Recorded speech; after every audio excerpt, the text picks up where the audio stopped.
I think SPACs are useful in being ahead of the trend because you can move quickly, right? If there's some trend that's emerging with investors, like, oh, we want more exposure to, this new segment, this new sector, this new opportunity, um, they can generally move faster than, traditional IPOs, right? Who have to get organized around, okay, here's a new idea. How do we think about comps? How do we get through, the S1? Where a SPAC can be like, you want to do a deal? Let's do a deal. And then we figure all that other stuff out after, right? So, when I think about, the DAT craze, the digital asset treasury craze, right? SPACs were able to move really quick on that. And then the reverse mergers happened, with Nasdaq shells rather than just straight up IPOs, right? So I think there's a first mover advantage opportunity with SPACs. Now that can also lead to more volatility, right? Because you're coming into something uncertain that doesn't have a lot of public companies.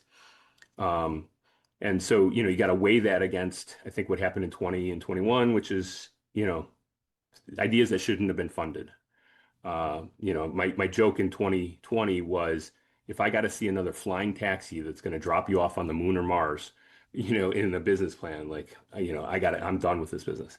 But when I think about, space or quantum or, certain things within AI, SPACs can, I think, move faster than IPOs, and it's a competitive advantage. I also think traditional cash flowing companies in the several hundreds of millions, low billions are completely ignored by traditional Wall Street, banking structures.